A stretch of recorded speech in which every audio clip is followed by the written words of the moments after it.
Ready, Melissa? Yes, Mr. Chairman, we are ready. Okay, I will call this meeting to order. It's 5:30 p.m. on Tuesday, December 15th, 2020. And this regular meeting of the Sandpoint Planning and Zoning Commission is now called to order. I am the chairperson, Tom Riggs, present and presiding remotely. And because I'm presiding remotely, I will ask the city clerk to call the roll, please. Thank you, Mr. Chairman. Commissioners Riggs, Huseman, and Shuck are participating in present and participating remotely. Commissioners Camp, Hastings, and Welker are participating here in chambers in person. Commissioner Dunkel has indicated that he will be here. He will just be late. All right, thank you. The next item on the agenda are announcements and general comments. Are there any general announcements from city staff or administration? Yes, Mr. Chair. Jennifer Stapleton, City Administrator, and I do have a few staffing changes to announce to the Planning and Zoning Commission members this evening, as well as to any of the public who may be online as well. Aaron Qualls, our Planning and Community Development Director, submitted his resignation to the city late last week. He has been offered of late several other opportunities, and he is considering which of the opportunities he wants to take. And at this point, we don't know publicly. I don't believe he said anything in the community, but I'm sure we're a small community, so that will be coming out. As you can appreciate, many of these opportunities are at public agencies, so they've got to work through their process as well. So we wish Aaron the best, and it will be a change for our staff liaison to Planning and Zoning Commission, obviously, and we're not sure who that will be at this point. We plan to post the city planner position by the end of this week, and we will have someone new on board, hopefully within the next few months. As timing would have it, which isn't so great for us at the city, but it is great for him professionally and personally, Ryan Shea has also submitted his resignation for similar reasons, but a little bit different. So Ryan is looking to pursue some new professional opportunities in a completely different line of work. So Aaron's interested in taking a shot and moving into coding and moving into the technical side of the professional world. So Ryan's with us, and he's holding down the fort for us in our planning department through the end of next week, through the holidays. And then Ryan is looking to take on his new venture. Unknown at this time, right, Ryan? It's unknown, but looking. And I want to give you, since you're here, if you want to say anything to P&Z Commission. I know you've worked closely with the commission as well, so. I just wanted to say it's an honor to have served the commission over the past 5 years. I know that serving on a commission can be a thankless job, so thank you for everything each and every one of you do on a month-to-month basis. It's very much appreciated. It's such a critical role for the future of our city. So thank you. Thank you and congratulations. Yes, indeed. Thank you all. We've already let Ryan know that if he changes career course, we will still be here at the city. And there's still opportunities potentially when timing is right if he wants to come back. So thank you, Ryan. And Ryan, in addition to P&Z Commission, he's also been our city liaison to our Historic Preservation Commission. So he's done a great job with our commissions and is certainly very valued in that role in the community as well. So that leaves us with our third person in the planning department, Sarah Gilmore, and Sarah is still with us after 1 year and still gaining experience on a daily basis. So, she's not as involved as much with the commission meetings themselves, But she plays an integral role to our department, is really kind of the front line for people submitting applications and with initial questions. And Ryan's been working closely with Sarah over the last year to get her trained and up to speed. So she will be building on that. So things will be a bit different for you tonight in terms of faces. Diane Cushlin, who we're not seeing on screen yet, she has been assisting us, she and her husband Phil, who you've seen before on the University Park subdivision. We've contracted with Diane and Phil through Cushlin and Associates actually since late this summer to assist us with the volume of and complexity of things that are coming through planning and zoning. And buckle up, commission, because you have a lot more coming at you in the next several months. And so Diane has been assisting us with some of our processes and our staff reports, and has been assisting us with this particular project. So we'll be presenting to you tonight. We are in conversations with a couple of other planning professionals to assist us on an interim basis. And when we've landed on who that is, we'll certainly be making an introduction to Planning and Zoning Commission. Diane is enjoying not doing this full-time and spending time with her grandchildren. So she's not in a position to help us out with as much work as we need. But even though she says she's at capacity, we keep suckering her and Phil back into helping us with individual projects. So we appreciate that tonight. I will continue to provide you updates at Planning and Zoning Commission, and we may be even looking to one or two of you to participate in our hiring process. So we'll keep you updated on where that goes. And again, we wish both Aaron and Ryan the best in their future endeavors. So thank you for the work you've done for the city and with our commission. So thank you, Mr. Chair. Thank you, Jennifer. Thank you for those announcements. Ryan, before we move on, I just want to say it's been a real pleasure to work with you for the last 5 years. I really appreciate your preparation and professionalism and even keel. It's been just a pleasure for me. And of course, it's a real pleasure working with Aaron for the last 7 years that I've worked with him. So with that, are there any members of the public participating on Zoom who wish to address the commission on a general matter other than something that is on the agenda? If so, raise your hand and the clerk will call on you. I'm not seeing anyone, Mr. Chairman. Okay, thank you.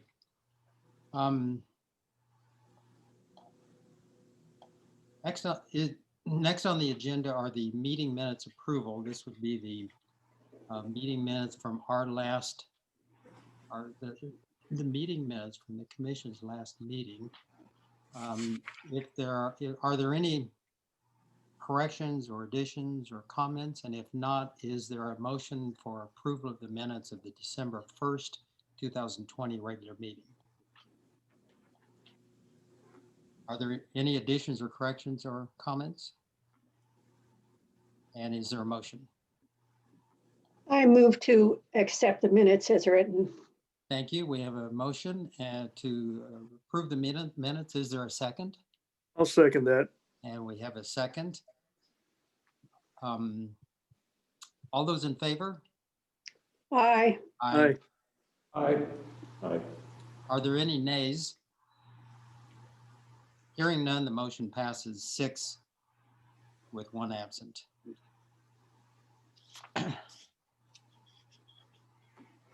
There is no old business on the agenda, so we'll move on to the new business. The first item on the agenda of new business is a public hearing and subsequent decision for preliminary approval of a request that is city application PCUP 20-0002 submitted by the David and Nancy Lewis Family Trust, represented by Todd Prescott of Whitewater Creek, Inc., to obtain a conditional use permit allowing for 139 unit multifamily development on an 11.712 acre site with a parcel ID number of RPS 384-300-00208, bounded by private property to the north and south, Samuelson Avenue to the east, and Burlington Northern Railway to the west. Order and procedure for this public hearing will be as follows. The city staff will provide an explanation of the subject matter of the public hearing.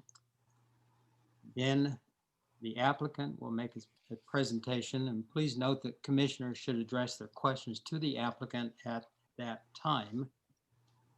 Following the applicant's presentation, I will open the public hearing, at which time the public may provide testimony. Questions should be asked of those testifying at that time. The order for those providing testimony will be as follows. First, those in favor, second, those who are neutral, and finally, those who are opposed. And then, if necessary, the applicant may present rebuttal testimony, at which time final questions can be asked of the applicant. But it's important not to attempt to elicit new facts during the rebuttal, because if we do, we have to reopen the hearing and give the public an opportunity to comment on any new facts. Following that, I'll close the public hearing. The commission will deliberate. No new information may be provided after the hearing is closed, and questions may be directed only to city staff during deliberations.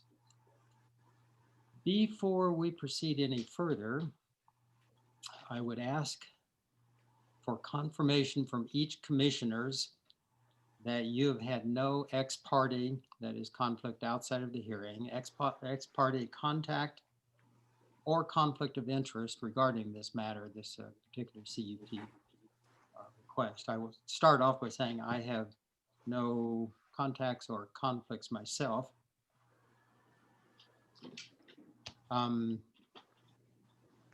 Commissioner Shook, No contact, no conflict. Commissioner Hastings, None? Commissioner Welker, Done. Commissioner Camp, None. and Commissioner Huesman. None. And I assume that Commissioner Dunkel is still not here. Is that correct? I'm here. Oh, okay. And do you have any conflicts or? No conflict. All right, thank you. We will now hear from the city staff who will provide an explanation for this application. So thank you, Chairman Riggs.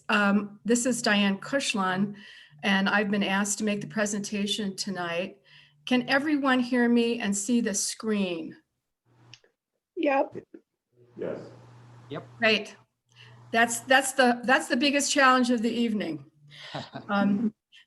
It's my great pleasure to be here tonight. And as you know, there's other staff, there's staff members here, Ryan, Amanda, and Dan. So when we get down to any specific questions, I'll probably ask that they help in responding to those questions. So what we're going Uh-oh.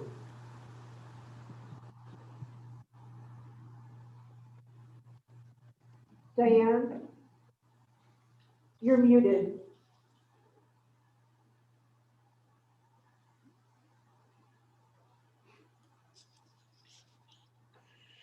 Does someone have contact with the? There she is. hear me now. Okay. Can you hear me now? Yeah. Great, thank you. I'm sorry. Did you hear that there is other staff here to help out with questions this evening, and I'm making the initial presentation? Yes. Okay, Yes. great. Okay, great. So the content of our presentation tonight will be a very brief description. I'm sure the applicant will follow up with much more details. And then we'll cover the statutory and the policy basis for the review of this project, including your specific review. We'll look specifically at the criteria for a conditional use permit, which is the basis under which you will review and take action on this application.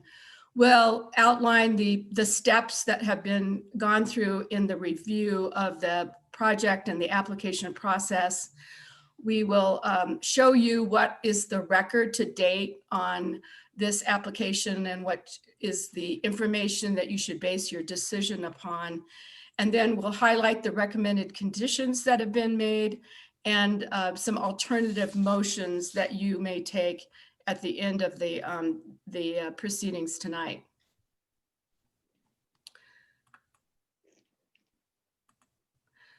So just to give you a quick overview of this project, it's a multifamily development for 139 units on an 11.71 acre site.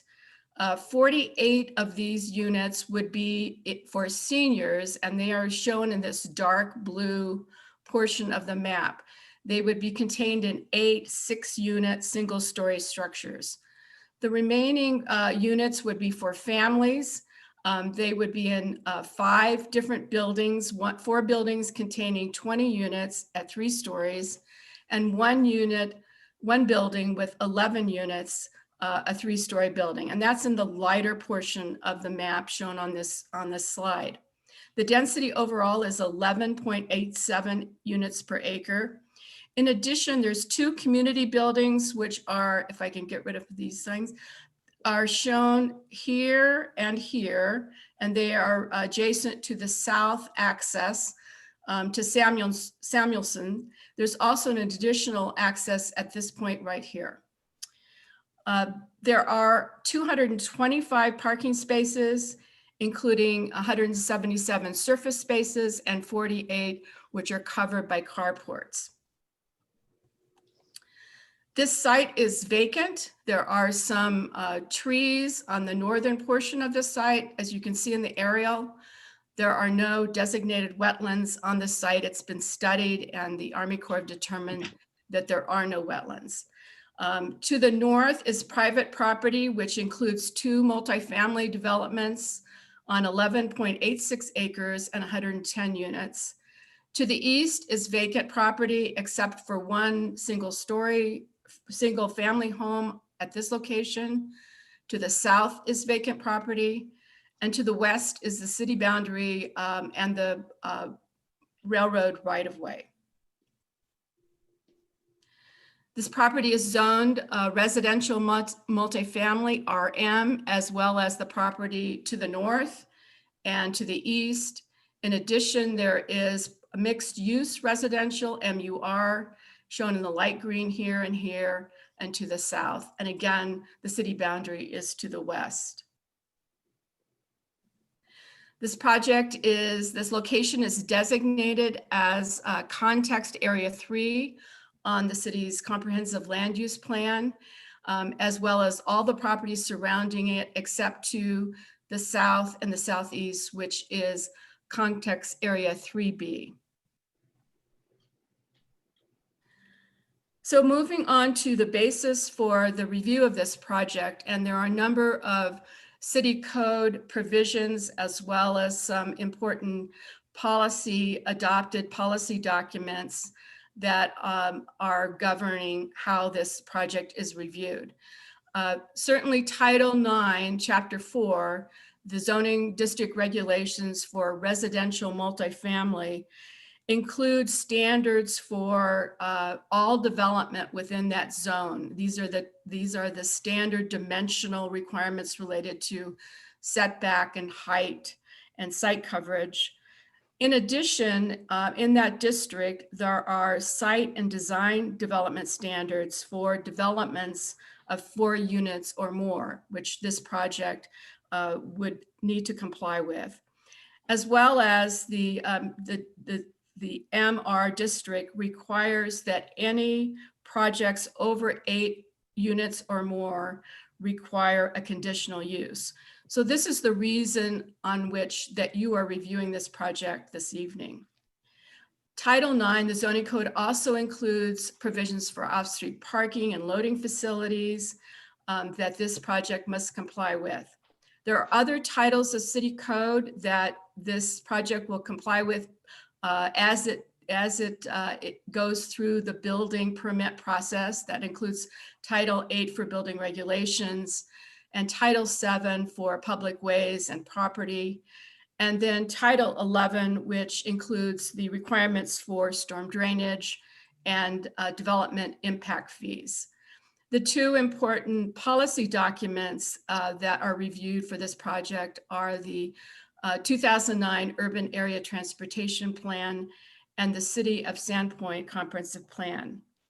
And then finally, this project is receiving funding through HUD, and so there are federal requirements that it also must comply with. There is a very detailed description on pages 10 through 17 of the staff report, where staff has gone through each of these different code provisions and planning provisions and analyze the compliance of this project with those provisions. Now on this slide, you see that Title 9, Chapter 9, Zoning Administration is highlighted. And this is the portion of the city code, the zoning code, which directs your review of conditional use permits. And in that section, there are 7 criteria that must be reviewed by you to grant approval of a conditional use permit. And I'll just very briefly and at a very high level go through these at this time. On the left side of the slide, you see the requirement, the criteria, and then on the other side of the slide, that is the general response or conformance of this project with that criteria. So the first one is that a conditional use, that there is a requirement for a conditional use. And as I mentioned before, in the RM zone, any project of 8 units or more requires a conditional use. Number 2 is that it's in accordance with the comprehensive plan and applicable sections of the code. Those are those provisions that we just went over in the previous slide. And generally, staff analysis is that it's in conformance with the comprehensive plan and the context area 3 designation and other provisions of the comp plan, which relate to diversity of housing and mix of housing and design related requirements. It's also generally in conformance with the other provisions of the city code with the addition of the conditions of approval, which we'll talk about in a few minutes. Number 3 is that the project is designed to be and maintained to be harmonious and appropriate with the existing and intended character of this general vicinity. And as you saw from that zoning map, most of this area is zoned for RM zoning in the RM zoning district, which is properties located. And it is consistent with those provisions of the RM zoning district. It's also very compatible in the density and use and design with the existing multifamily development to the north. Number 4 is that it will not be hazardous or disturbing to existing neighboring uses.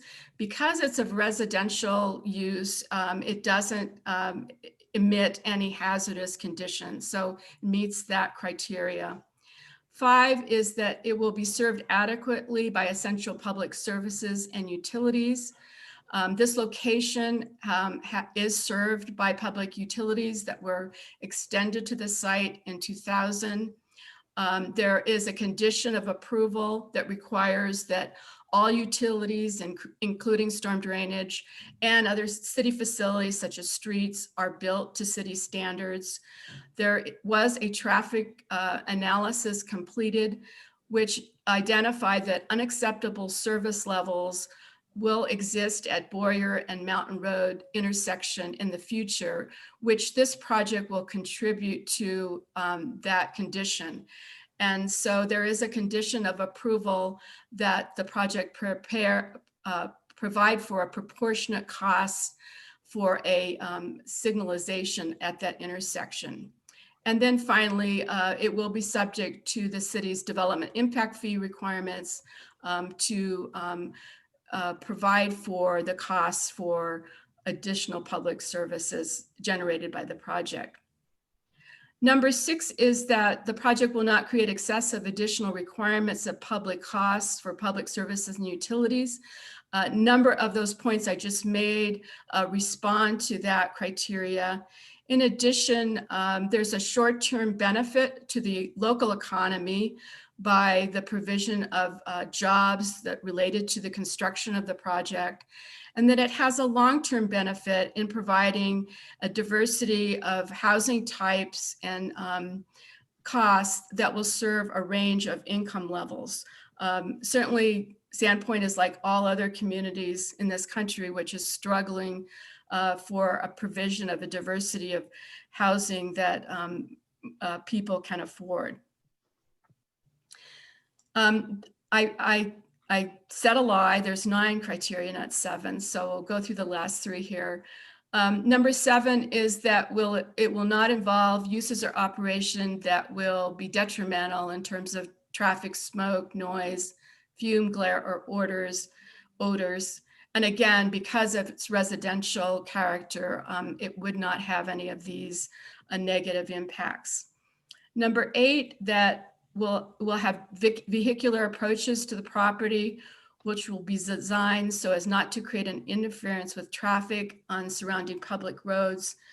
As described, it has 2 approaches, which will, as conditioned, conform with city standards, including site distances and distance between driveways. And then finally, number 9, it will not result in the destruction, loss of damage of a natural, scenic, or historic feature of major importance. The site is vacant with a few trees that the applicant intends to preserve to the extent possible. In addition, part of the federal requirements were for an archaeological historical assessment to be completed, and that was done, and it found no significant resources on the site. So just a brief overview of the history of this application. The actual application was received by the city in April of 20. There was requests for additional information in terms of a traffic impact analysis, which was submitted and it was reviewed. And finally, last month, a completeness letter was issued, and the notice of public hearing for this hearing was provided on the 19th of November. There were 2 agencies that provided comments during the process of review of the application. One was from the Independent Highway District, and they made a note that the radius corners on the south entrance was inconsistent, and there's been a condition, a general condition that's recommended that all the street improvements and the driveways meet city standards. There was also a suggestion that sidewalks be extended to Woodland Drive. This has not been accepted because that sidewalk improvement would typically be the responsibility of the adjacent property, which is vacant at this time, but assuming as that developed, those sidewalk extension would be completed. And then finally, there was a comment from IHD about traffic considerations during the ski season and traffic from Schweitzer Mountain. And it was noted that traffic counts were adjusted for this seasonal impact of that resort area. There was also a comment from the Department of Environmental Quality, a general comment about potential issues and mitigation requirements. And that too has been covered by a condition M, which is in the report.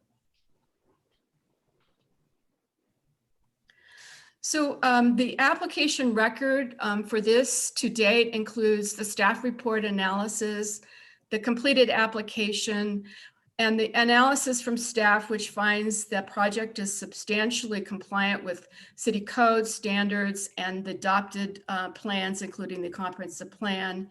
And it also includes recommended conditions of approval.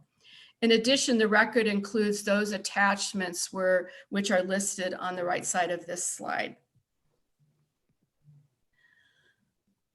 So in recommending conditions of approval, the commission is again guided by Title IX 9.6, which allows that conditions be provided for these 7, here's where the 7 comes in, these 7 areas. And the conditions, recommended conditions that have been included in your staff report have been organized under these 7 provisions. There's two condition areas, number 1 and number 3, in which no conditions were determined to be necessary. So I draw your attention to pages 19 and 21 of the staff report, where all these conditions, recommended conditions, 14 conditions are listed for your consideration. Finally, and we can return to this after the public hearing, we've provided to you 2 alternative motions that you may make. One for if you intend to approve this project, which would reference those conditions in the staff report, as well as any other that might evolve through the public hearing process and through your deliberation. And then there's also a alternative motion for denial. And I think, Mr. Chairman, that completes my presentation. You've already gone over the procedures, so there's no need to repeat that. If there's any questions, I'd be glad to take those now or direct those as appropriate to the staff members that are present. Thank you. I have a question. Is it okay now? Yes. Diane, you mentioned a problem with traffic where there would be a light at the corner of, I believe you said Samuelson and Mountain Road. I can't find that. Can you identify on a map where that is for me? It was actually at Boyer and Mountain Road. Boyer and Mountain, that's right. And I can't find Mountain Road. Is it the road that goes, travels between the fairgrounds and the driver's license office and the jail? I'm just not, I'm looking at a Google map right now and I'm not finding Mountain Road. Well, I'm sorry, I'm gonna have to defer to one of the staff members if they can respond to that. Okay, thank you. Uh-huh. Mr. Chairman, would you like me to address? This is Amanda. Please.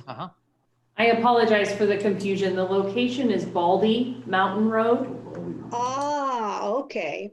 and North Boyer Avenue. So Baldy. Oh, so that's.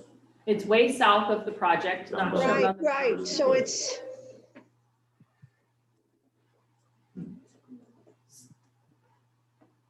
So when we do a traffic analysis, they actually look at a variety of intersections throughout town. That was the only intersection that showed impacts as a result of this development. And wow. their share of that contribution was arguably fairly minimal, which is why the proportionate share is at the value that it is. What value is that? 3,250, if my memory is correct. And that would be toward the installation of a traffic light at the corner of Baldy Mountain Road and Boyer at some point in the future? Correct, and we have been seeing this come through as the top location in our other applications coming forward. So the overall cost of that improvement is currently estimated at about $400,000. So there's a calculation formula within the urban area transportation plan about how their fair share contribution is applied to that overall cost.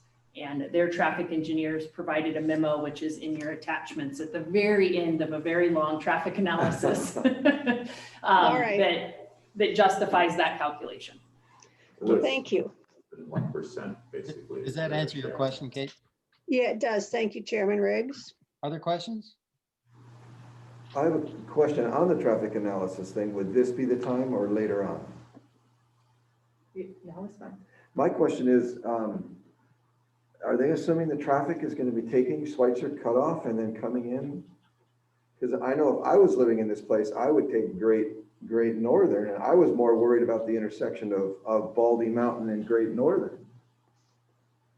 We Was can that? pull it up, we can come back to it if you want. I can address that. They factor many intersections in their analysis, and Great Northern and Woodland. I mean, it fans out, and that's why we're seeing impacts. Their analysis fans out, so that's why we're seeing impacts at Baldy and Boyer from this development. So they don't just look at a micro Right. level. They do take a bigger look at it. But this, I would think this development, most of its traffic would be going at Great Northern. We have Yeah, a distribution. map. Ultimately, yeah, so they. And that intersection is so dangerous because there's multiple railroads in different directions. Yeah, they look at they try to distribute the trips based on where they project them to be coming from, and then they look at the intersection performance essentially, and how those intersections are performing and how they will perform ultimately with the additional traffic from the development. And if they don't drop below the acceptable level of service for that intersection, then they don't have any impacts Gotcha. that they need to cover for, like at the Baldy and Boyer example. Can you tell me the intersection again that you were thinking would be the challenge? Great Northern and Baldy Mountain. Great, thank you. And that was an intersection that was contemplated. I'll see if I can find their analysis on that. It's Only because it's already a very convoluted intersection. It is. They're not 90-degree angles. There's multiple train tracks. Honestly, some lines on the road would go a long way there, just to direct traffic in the, Yeah. a lot of people cut corners there. Sorry, it's a Amanda, long report, I'm almost there. Yeah. Amanda, are you looking up something? I am, Mr. Chairman. I'm just looking through the analysis that was included in the staff report. If you would like to move on from this one, I'm happy to chime back in when I have that data in front of me and can pull it up on the screen. Sure, that makes sense to me. Are there other questions of staff before we move on to the applicant's presentation? I found it actually. That was pretty quick. If you Okay. I didn't have enough faith in myself there. Let me pull it up on the screen if I may.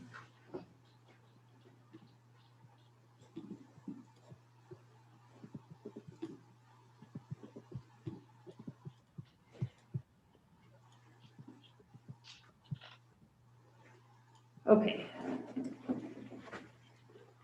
So this is a list of the intersections that were analyzed in the current year, which for existing conditions, this is basically how are the intersections performing without this development. We consider that like our baseline. So the intersection that you're referring to, Baldy Mountain and Great Northern, is currently the level of service, and we've talked about this before. It goes from, it's a B, C, D, and F system. And so it's currently functioning at a B in the AM peak hour. AM peak hour is defined as 7 a.m. until 9 a.m. in the morning, and then also a B as in boy in the PM peak, which is 4 p.m. to 6 p.m. So then if we look at the post-development,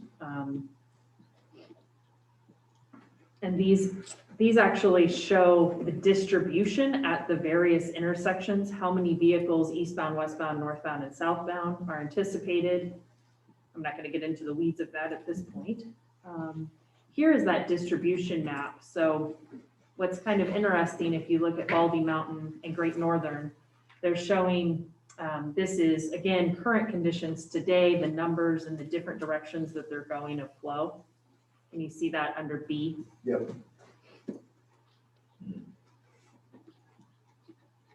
And then if we continue to scroll down, I'll show you hopefully the change. So that's, again, the background. This is the number of trips that the development is anticipated to contribute to the system. We look at that really in three different ways. One is AM peak, as we just talked about, PM peak, as well as the average daily trips. So the multifamily component of it was about 496 estimated average daily trips. And then the seniors was looked at to contribute 178 average daily trips. And they again look at the distribution of how many are going in versus out of the development. These are based upon industry standards. and land use codes for the particular type of development. So they're taking into consideration the typical uses. And then I will keep scrolling here.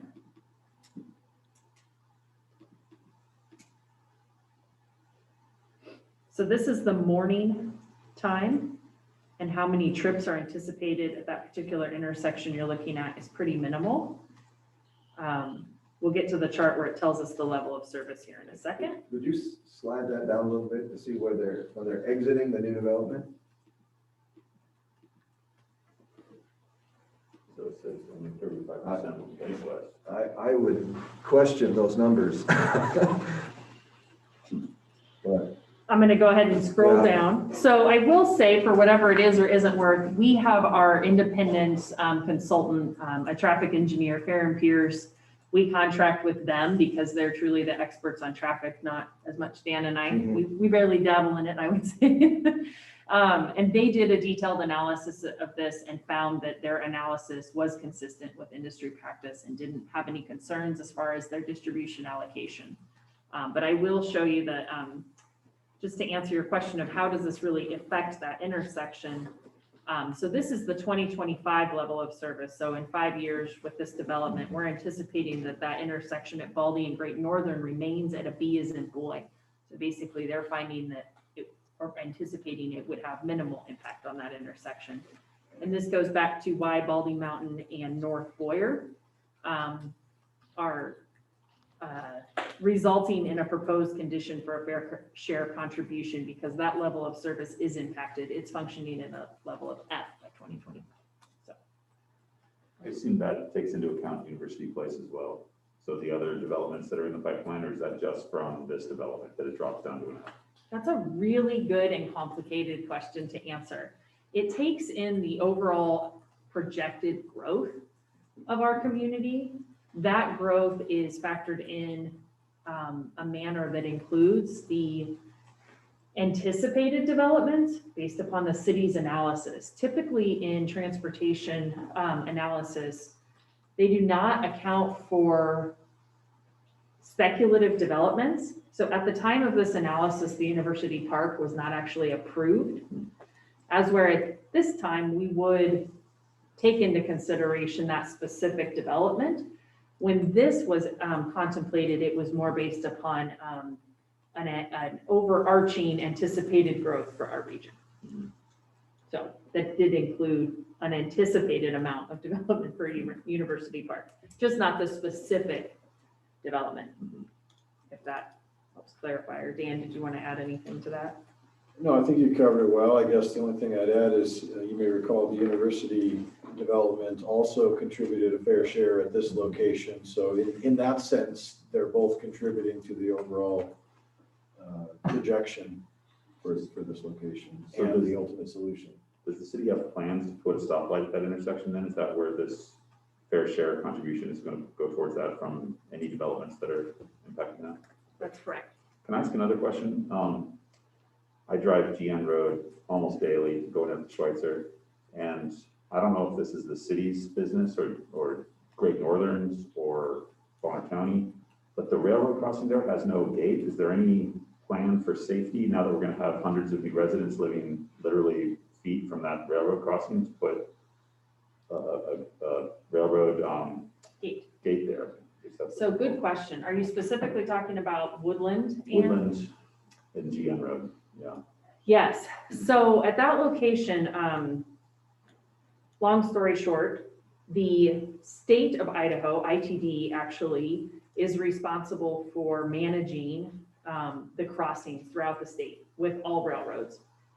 They have assessed all of the crossings within our jurisdiction for those that need to be improved upon and are at the highest risk.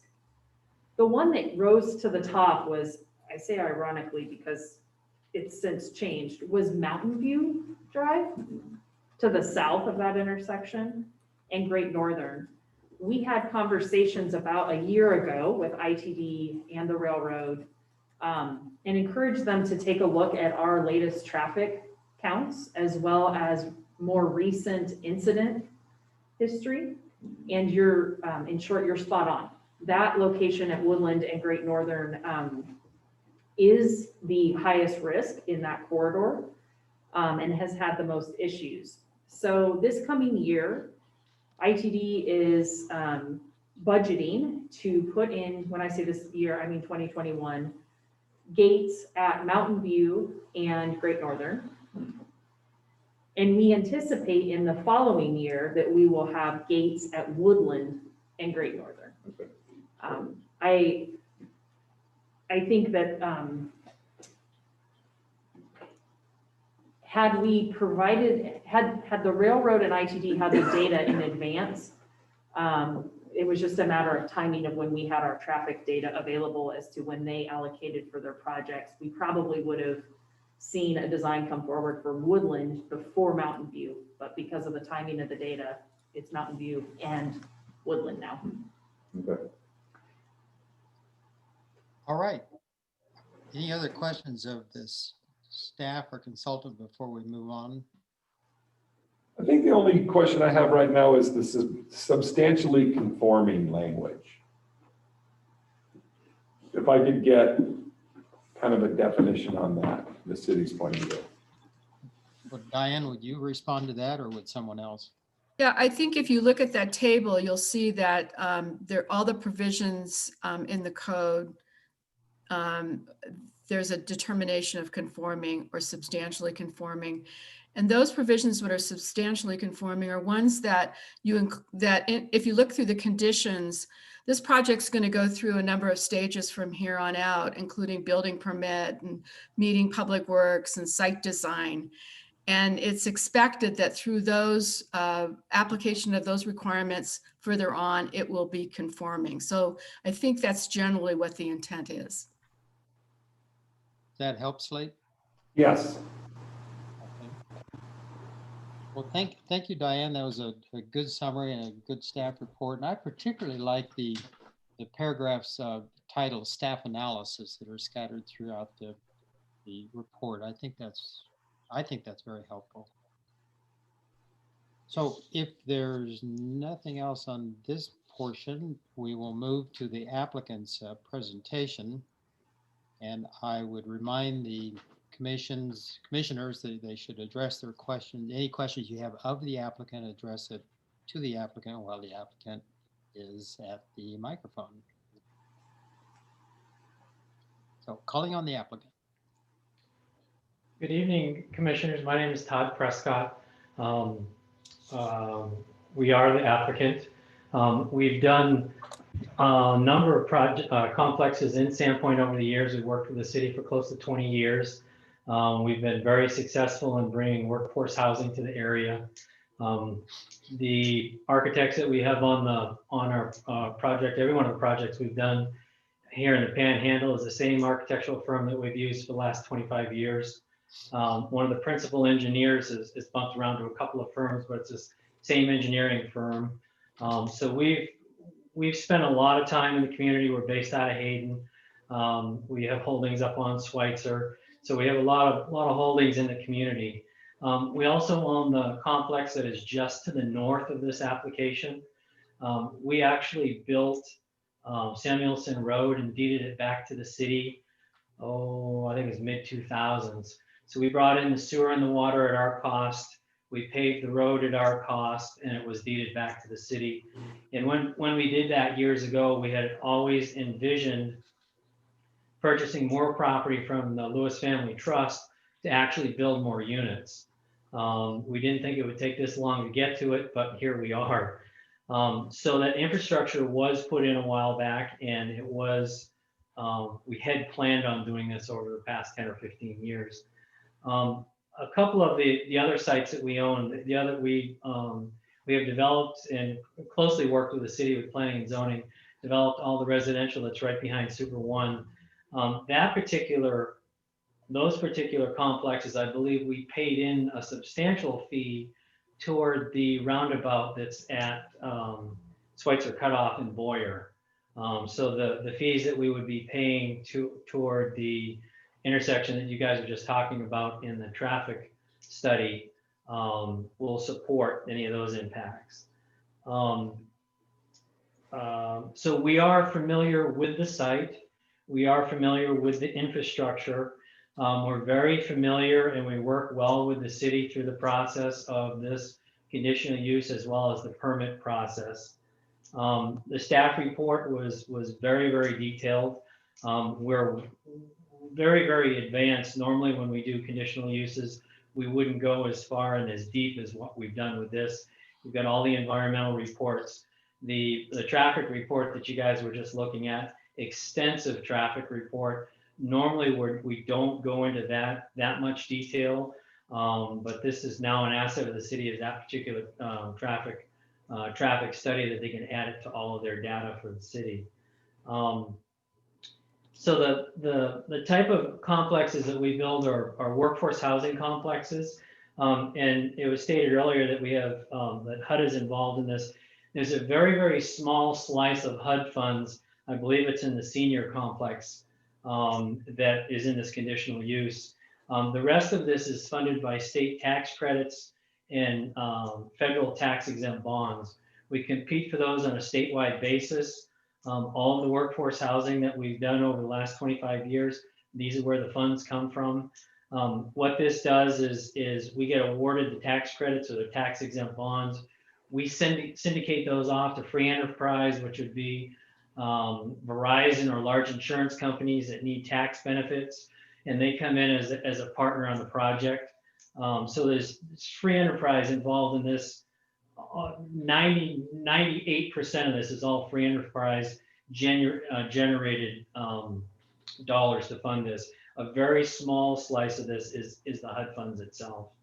So the type of two complexes that we will put in on this 12-acre site, there'll be two separate partnerships, two separate entity ownerships. One would be a senior, which is 48 units. The other one would be a family of 91 units. We pretty much mirroring the project that is to the north of this. We did a family site in there, which is a 2-unit, the 2-story buildings. And then just to the north and the west of that is the senior site. When we actually did the conditional use on this back in early 2000, there was a pretty big discussion of why are you putting these units so far out? And there was big discussion of how are these people going to get back into the city for services. Obviously, we've grown a lot in the last 15 years. Now that there's all the additional commercial and industrial uses around the airport and the expansion of the commercial and industrial uses that'll be just to the south of us in that vacant area, this workforce housing would be a huge asset to that particular area. Todd, yes. could I interrupt just a second? Could you tell me what you mean by the term workforce housing? Okay, workforce housing is, so we're going to cater to the 30% AMI group, which is the median income, 30% of what the median income is, all the way up to market rate. So each one of these units, because of the tax credits and tax exempt bonds, will have a restriction on it so that we could only, the tenant that will be in there for the next 40 years would be restricted to 30% of the AMI in that particular unit. Okay. And what we've learned to do, and there's not very many affordable housing developers, we've learned how to mix the 30% AMI income level between families and single income and a family is anywhere between $13,000 up to about $28,000, depending on how much income you have per family. What we've learned to do through our property management company is actually have a complex where we can put the 30% AMI group into that complex, and right next door have a market rate unit that somebody with unlimited means can come in and rent that unit. So you have what we've learned to do, and we do it very well, is that the sites that we have and the complexes we have, they look and they feel and they smell like market rate housing because they're managed that way, and that's our concept. So when somebody walks in there with 30% of the 40% AMI and they're renting to a market rate unit next door, there's no discussion of who's there and what their income levels are, which is a pretty damn tough thing to do. Those market rate units are, you get more points in your application for the competitive process if you put market rate units in your complexes. The more market rate units you put in, which we put in the maximum amount in, the more points that you get.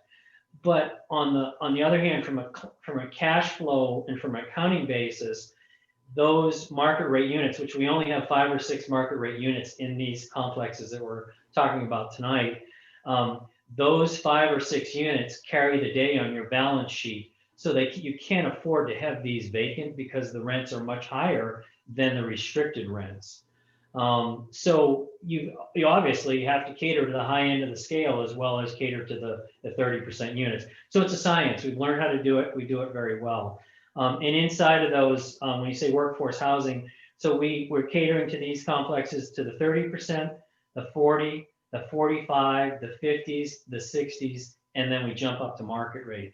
So basically anybody, with the exception of below a 30% AMI, can come in and rent at these locations if there is any vacant units. We have 0 vacancy through our whole portfolio, and we have a very large portfolio. There is a managed unit in each one of the complexes. And one of the needs that we address is the workforce housing, but obviously addressing any type of housing in this type of market is very important. But the truly rent restricted market rate, rent restricted workforce housing is hard to come by. You'll have developers come in and say, I'm going to do affordable housing.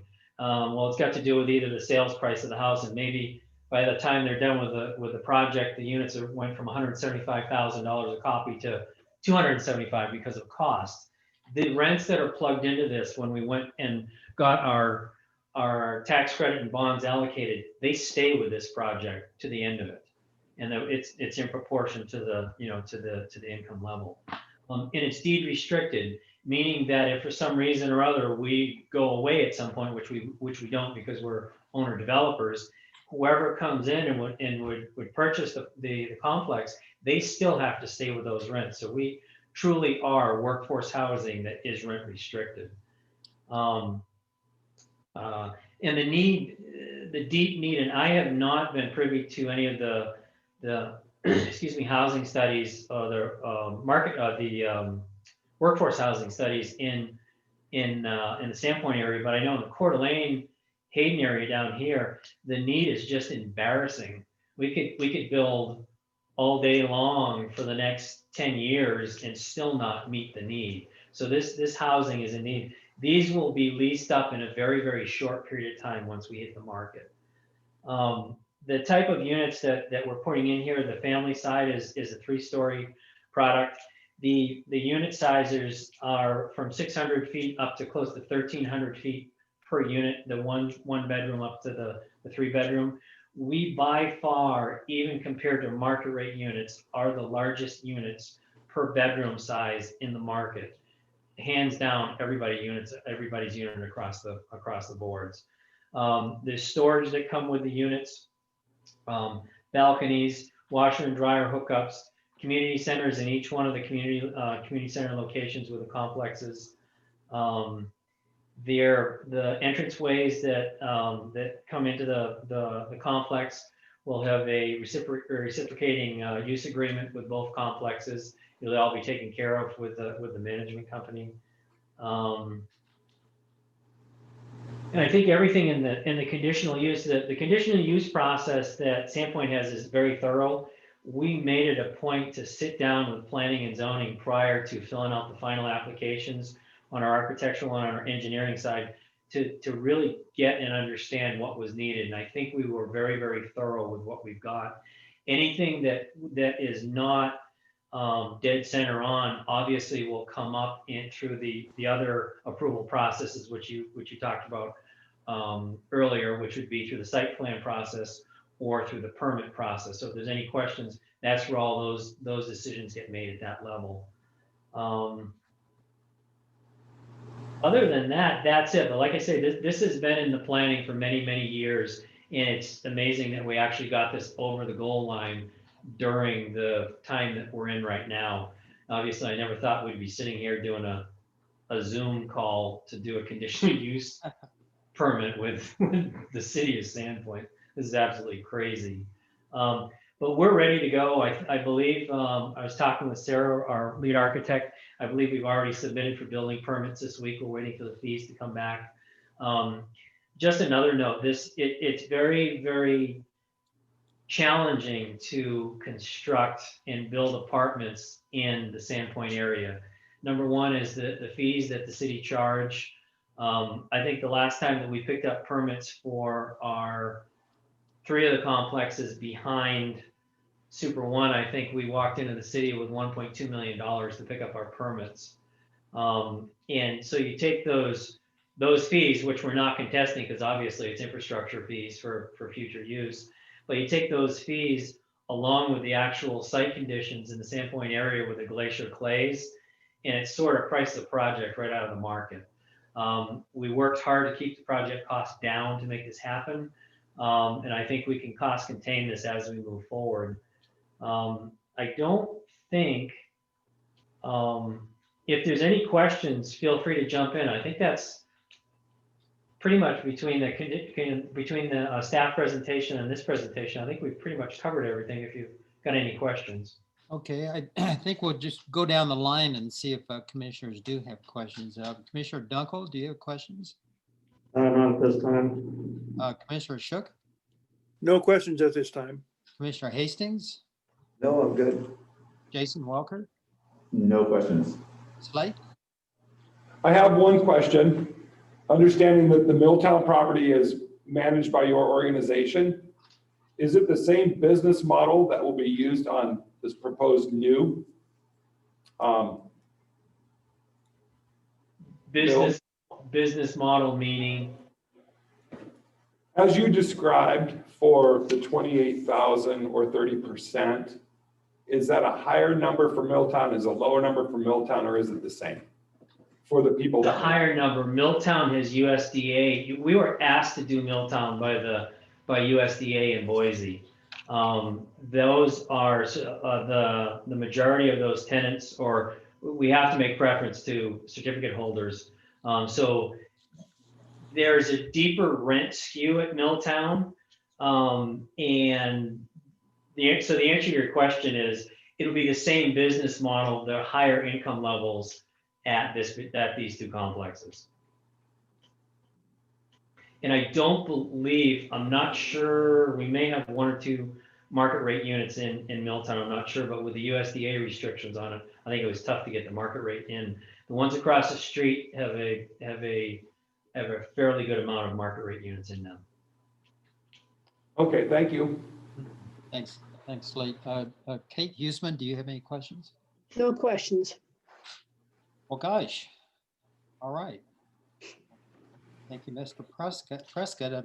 I'll just remind the commissioners that this is the time if you have questions for the applicant, but not hearing any. We will now proceed to the public hearing. As a reminder, if commissioners have any questions for the person testifying, you should ask those questions at the time of that testimony. The public hearing is now open. For those participating on Zoom, please note that you will need a working microphone on your phone or a computer to speak. When your name is called, you'll see a prompt on your screen asking whether you would like to unmute. Then you will need to unmute yourself in order to be heard. Each speaker is allowed 3 minutes. And City Clerk, is there anyone that would like to testify in favor of this application? Mr. Chairman, no one signed up in advance to testify this evening, but if there is anyone who would like to testify in favor, please raise your hand.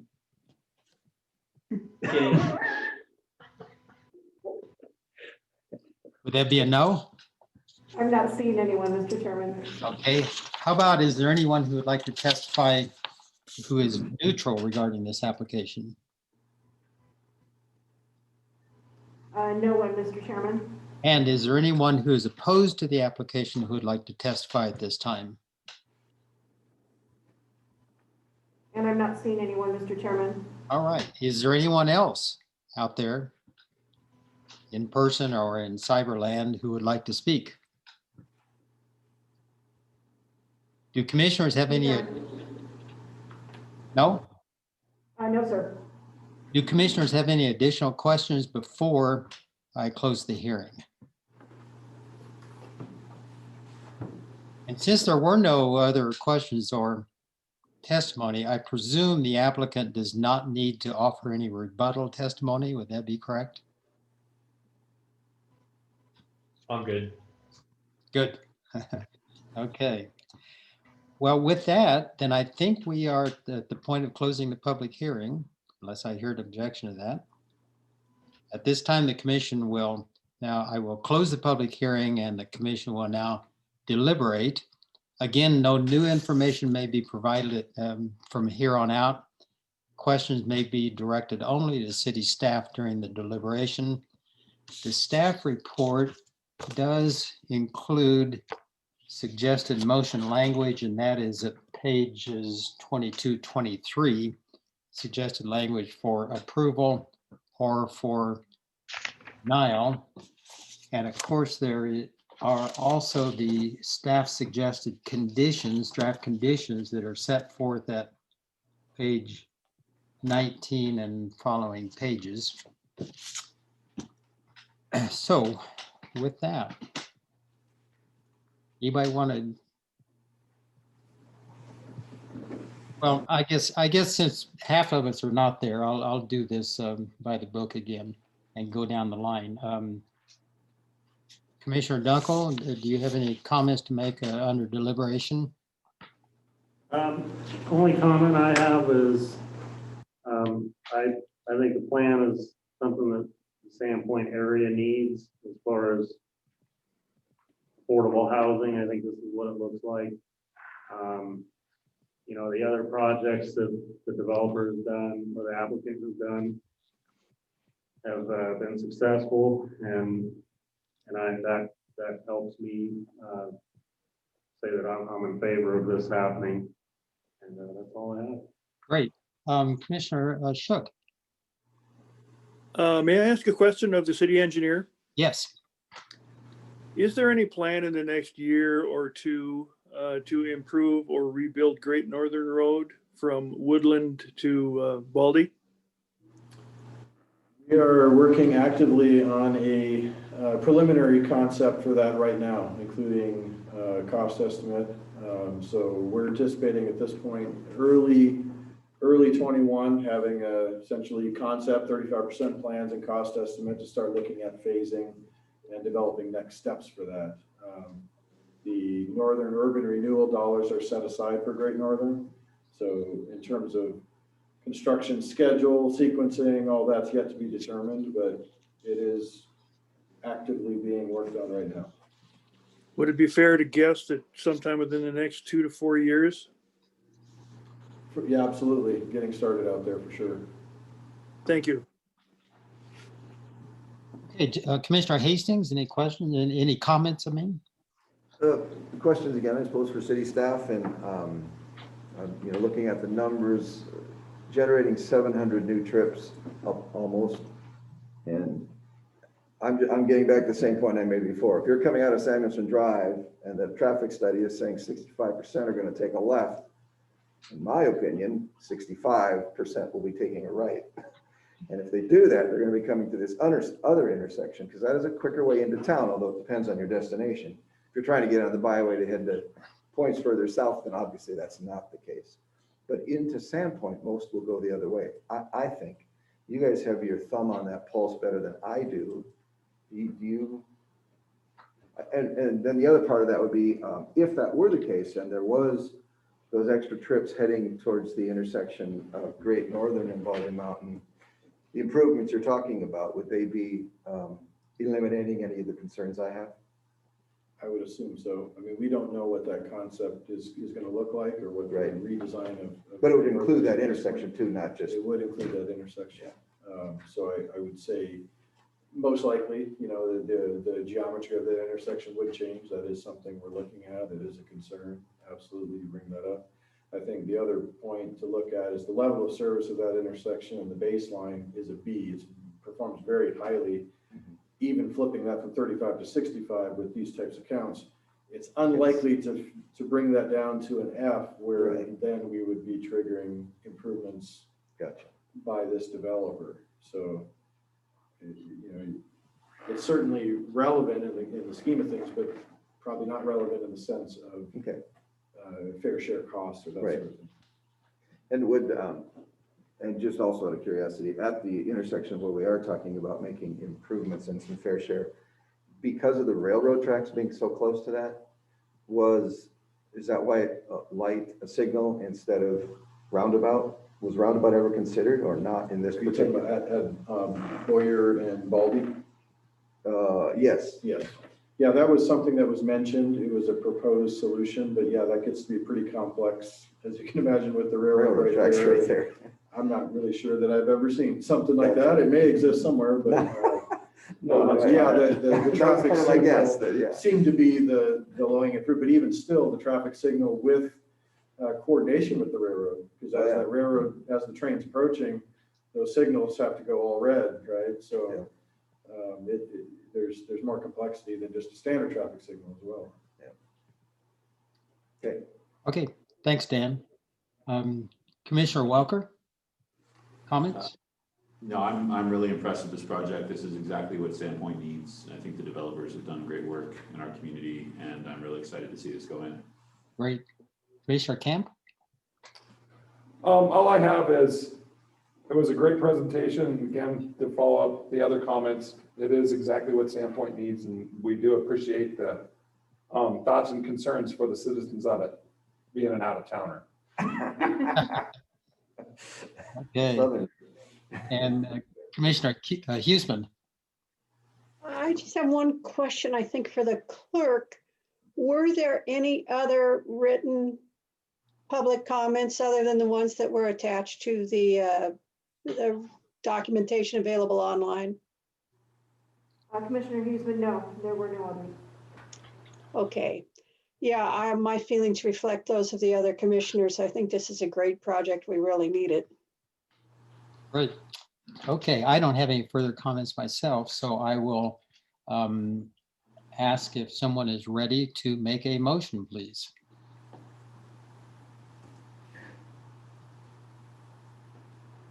I have the language in front of me. I'm happy to do that. That'd be great. I move the Sandpoint Planning and Zoning Commission, after consideration of the criteria and relevant standards of Idaho Code and Sandpoint City Code, approve the request by trustee of the David and Nancy Lewis Trust for a conditional use permit to allow for the proposed 139-unit multifamily development in the residential multifamily zone on Lot 2, Schweitzer Basin Ranch, second edition short plat, recorded in Book 10 of plats, page 106, records of Bonner County, Idaho, subject to the conditions laid out A through N in the staff report. Based on evidence, records, and testimony, the reasons for approving this request are: staff has followed the notice procedures applicable to conditional use permits contained in Idaho Code 67 and 6512 and Sandpoint City Code Title 9, Chapter 9. Based on information presented at the hearing and the placement of limitations through conditions, this application is in compliance with the 9 criteria for the conditional use permits as outlined in Sandpoint City Code 996A3H. And based on the analysis and facts contained within the staff report and the requested conditional use permit is consistent with the overall planning goals and objectives outlined in the comprehensive plan. Thank you, Commissioner Welker. Now, I may have missed it, Jason. Did you include the conditions that are in the staff report? Yes, conditions A through N. Great, thank you. All right, we have a motion put forth by Commissioner Welker. Is there a second to the motion? I I'd like second. to, Who's first? Kate, ladies first. I'll go for it. All right, so we have a second by Commissioner Huesman. Melissa, could you call the roll? Commissioner Huesman? Aye. Yes. Commissioner Riggs? Yes. Commissioner Schuck? aye. Commissioner Camp? Aye. Commissioner Hastings? Aye. Commissioner Welker? Aye. Commissioner Dunkel? Aye. Thank you. The motion passes. The conditional use permit is approved at this level. Thank you very much. Thank you. So that brings us then to the final item on the agenda this evening, which is the election of a new chairperson and vice chair for 2021. I guess the way to do this is simply to call for, starting with the chair, call for nominations. There may be one, there may be multiple, and then take a vote on each of the nominations to see who gets the most votes. So that's what I'm contemplating. Does that sound about right to everyone? Sure. Okay. So are there any, is there a motion to nominate?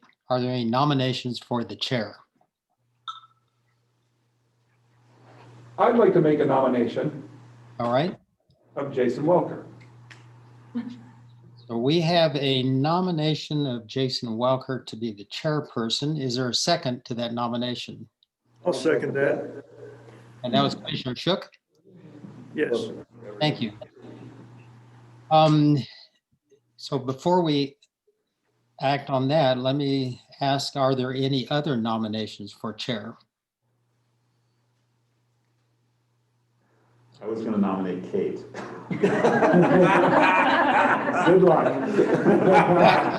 I'm retired. Yeah. Okay, then the nomination for the chairperson are now closed. And the nomination is for Commissioner Welker. All those in favor of Commissioner Welker as the chair signify by saying aye. Aye. Aye, aye. Are there any opposed? There are none. Congratulations, Chairman Welker. So they get to be the youngest. Yeah, there you go. That's it. Now, Chairman Welker, do you want to preside over selecting a vice chair, or shall I go ahead and do that? We'll let you do it as your last act as chair. Finish out your term. All right. Okay, so I will call for, are there any nominations for the vice chair?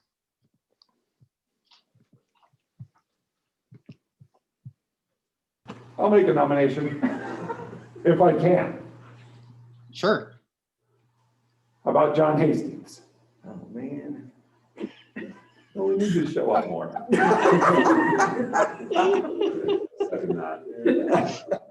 We have a nomination of John Hastings for vice chair, and I can't tell, are you accepting that or rejecting that nomination, Mr. Hastings? I'll accept it. Okay, do we have a second of that nomination? I second. All right, all those in favor of Commissioner Hastings as the vice chair of the commission signify by saying aye. Aye. Aye. Are there any in opposition? There are none. Congratulations. Congratulations to both of you. It's been kind of fun doing this, but I think I've been chair for 4 years and Kate was for time immemorial before that. So it seems like it's time for fresh blood, somebody else to take it over. But it's been fun. I think you guys will enjoy that. I think y'all do a great job too. I think so. Good crew. So I believe that brings us to the end of our agenda. Is there anything else that anyone wants to bring before the commission? No? I want to say before I leave, Melissa Ward, the city clerk, has been providing these wonderful talking points and scripts for me. I would be stumbling all over myself without that. It's been very helpful. And Melissa, I hope you're able to keep doing that for the new regime here. I'd be happy to do so. Thank you. That'd be great. Okay, well, I think this is it's time to adjourn, so I'm going to adjourn the meeting. Thank you very much. Thank you, Thank you Tom. all. Thanks. Bye-bye.